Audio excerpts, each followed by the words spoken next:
خير ما نبتدئ به ندوتنا هذه آيات بينات من الذكر الحكيم يتلوها على مسامعنا السيد الدكتور برغام المدني، فليتفضل مشكورا.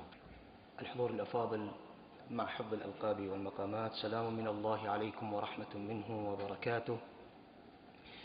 بادئ ذي بدء أتقدم إلى مقام صاحب العصر والزمان والعلماء الأعلام وجميع المسلمين في أرجاء المأمورة بأشد التعازي بذكرى استشهاد الإمام الهادي صلوات الله عليه. أعوذ بالله من الشيطان الرجيم.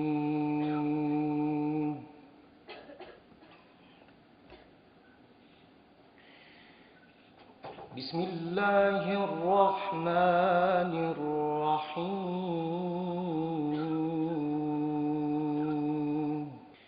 ألف لام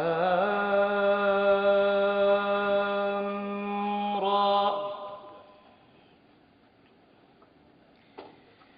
تلك آيات الكتاب المبين.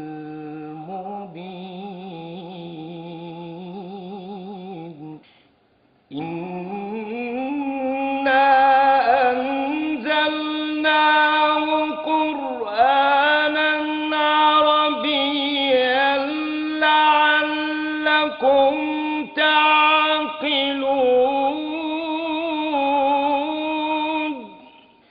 صدق الله العلي العظيم. بسم الله الرحمن الرحيم. الحمد لله رب العالمين، والصلاة والسلام على أشرف الأنبياء والمرسلين محمد وآله الطيبين الطاهرين. أساتذة كلية التربية جامعة الكوفة المحترمون، أساتذة كلية التربية جامعة كربلاء المحترمون، الضيوف الأعزاء، ضيوفنا من العتبة العلوية المقدسة، الطلبة الأعزاء، السلام عليكم ورحمة الله وبركاته.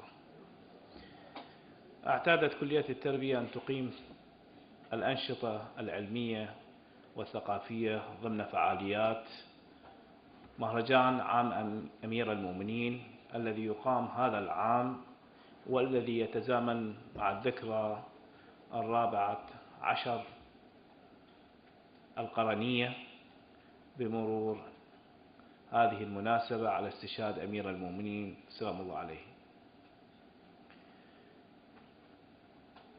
اليوم النشاط يختلف عن باقي الأنشطة، ينطلق من قسم اللغة الإنجليزية، هذا القسم الجاد بتدريسه وبأساتذته وبطلبته.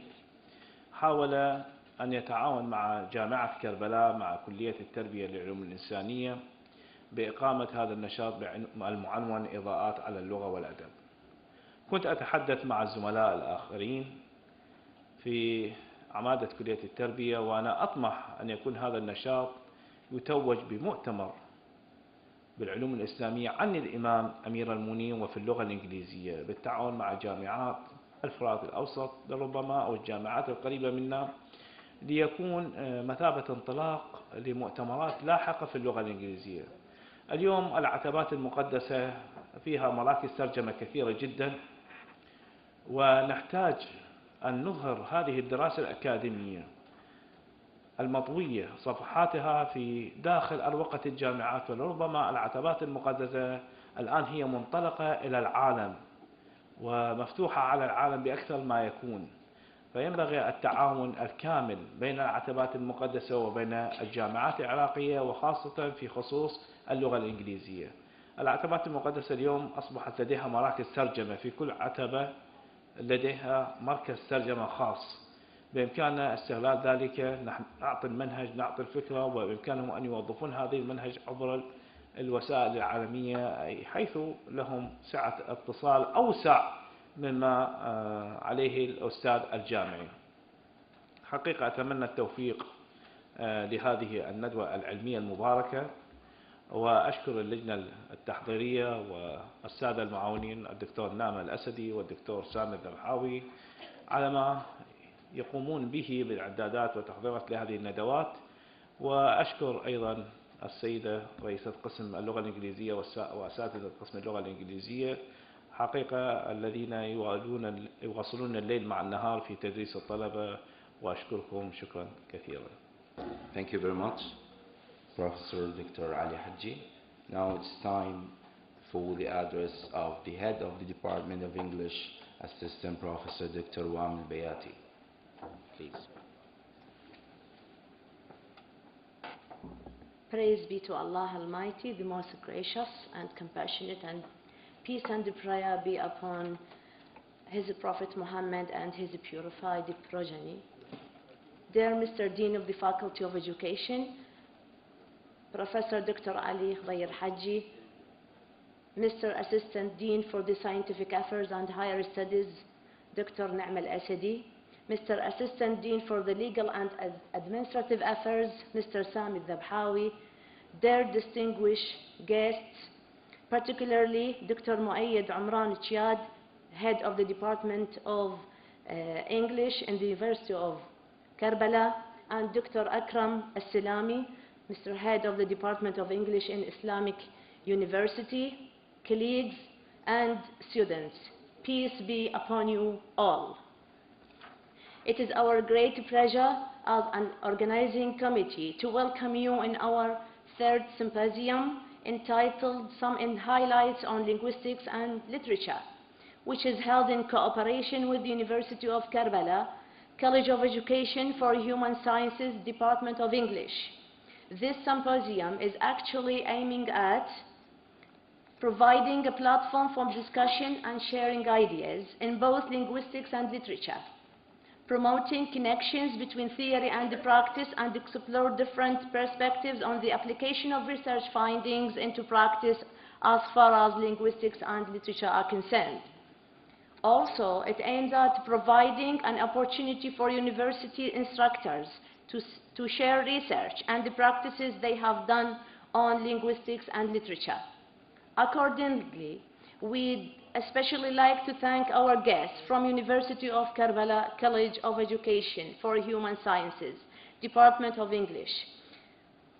And of course, we'll not forget Mr. Head of the Department for accepting our invitation to hold this academic gathering and present research works on different aspects of both linguistics and literature, and for the staff members' participation to enrich our symposium. Their attendance.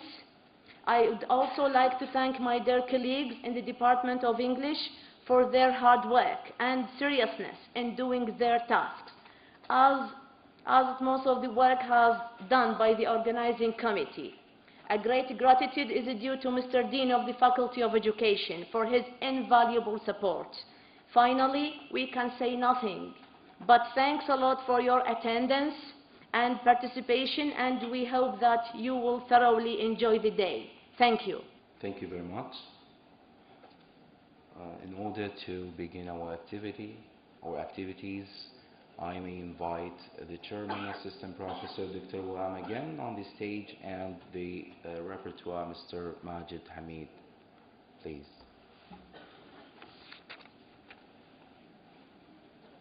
The presenter or speaker, and who will be Assistant Professor Azhar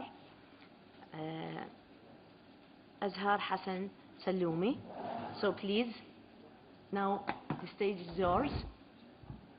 And while she prepare and like to begin or start with her research, I'd like Mr. Majid to present something about Mrs. Azhar. Yeah, please.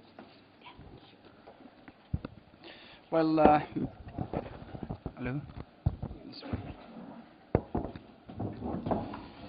Mrs. Azhar had obtained her BA and master's degrees from the university, from Sansari University, starting her life career in 1996, and she worked as a teacher in English language for about 10 years in the Teacher Training Institute in Baghdad.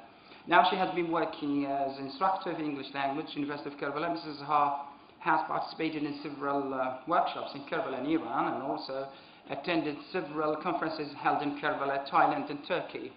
She has published several research works, mainly applying linguistic and pragmatic elements on literary text. Thank you. Thank you so much. Morning, everybody. First, I'd like to thank Dr. Ruan, the head of the department, for her invitation, and I'm really happy today to be here among you for the second time in the same place. Thank you, Doctor. Yes. Today, I'm going to talk about something related to the discourse of the Holy Quran. The title of my presentation is Semantic Parallelism and Repetition in the Discourse of the Holy Quran.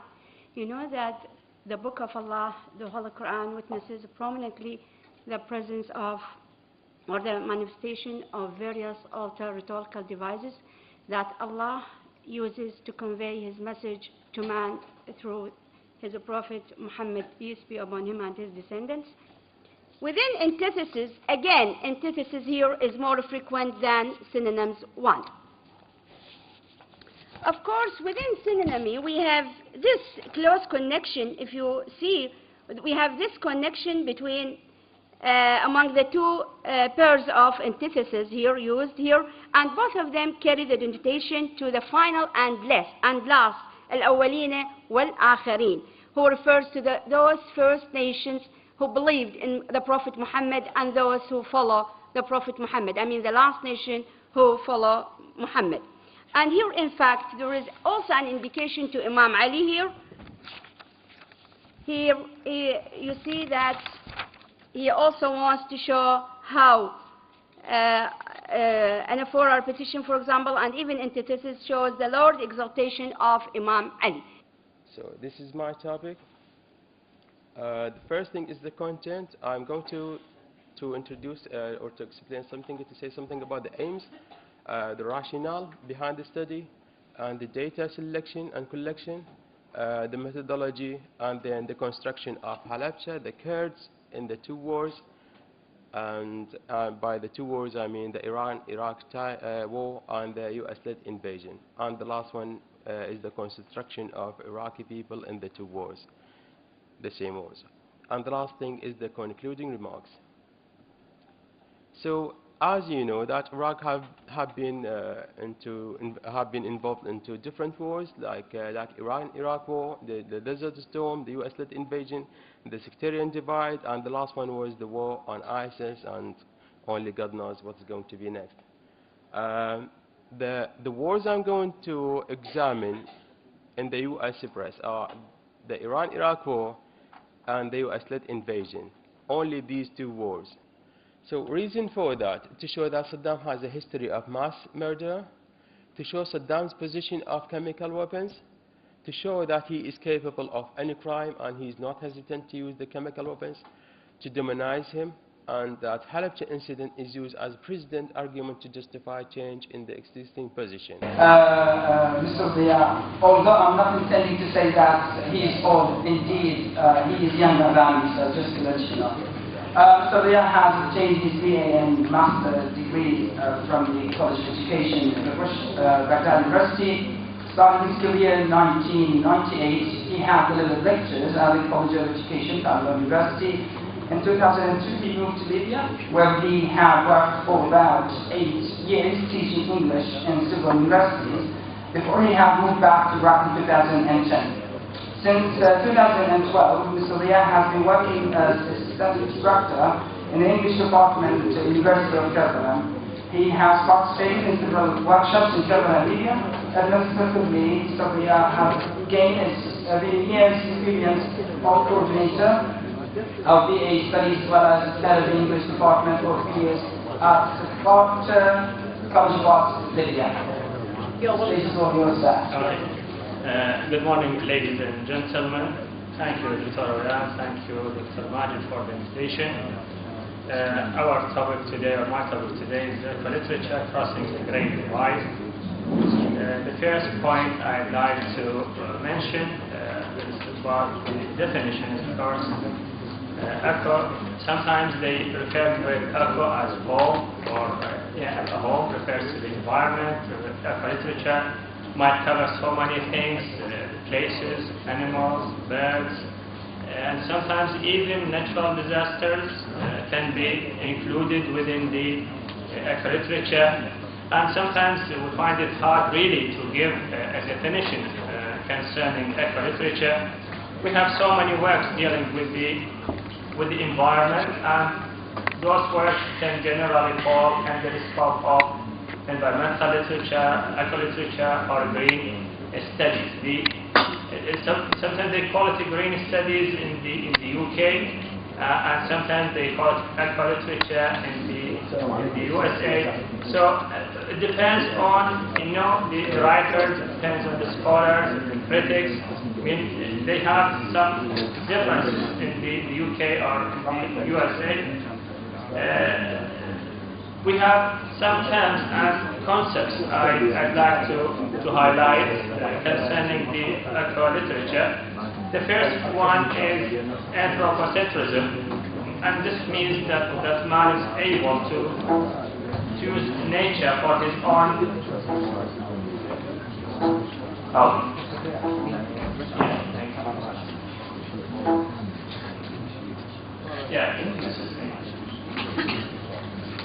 So the first point is anthropocentrism. We have some terms, some concepts we have in this field.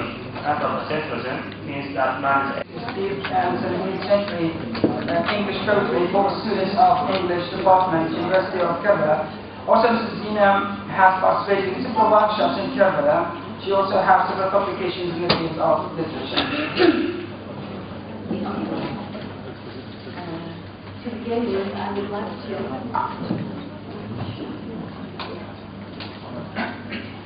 thank the Department of English, University of Kufa, for welcoming us and giving us the opportunity to present our ideas and theories. Thanks to Dr. Margaret, all respected and honorable colleagues and doctors. Thank you very much. My paper is entitled Arnold Western and Kitchen, a kitchen-based drama of working class social realism. So, everyone knows that kitchen-based drama is a genre of contemporary British drama, and the purpose of the researchers to prove or trace the elements of kitchen-based drama within the play, The Kitchen. And also, I try to examine how the play is a piece of social realism, and Arnold Western is a social realist writer.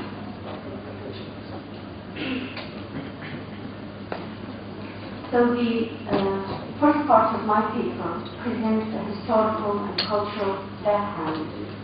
You know that the post-World War II was devastating for Britain. Cities and towns were destroyed and bombed. It was a period of instability, austerity, and economic crisis.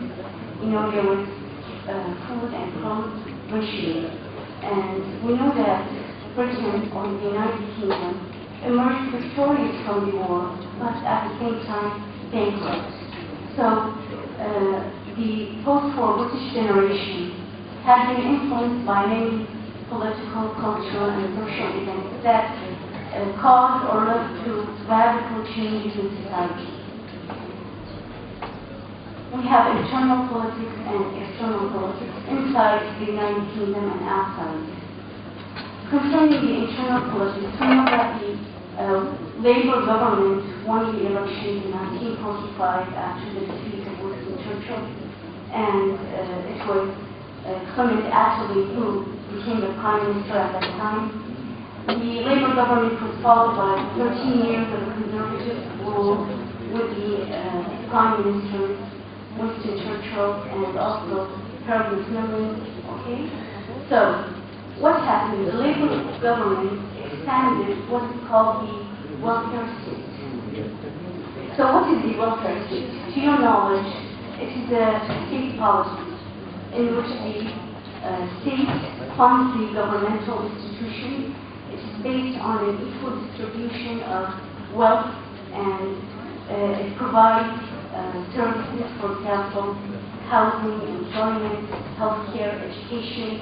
We have old age pensions and other established the National Healthcare Service, the National Insurance, and the Secondary Education Act of 1944.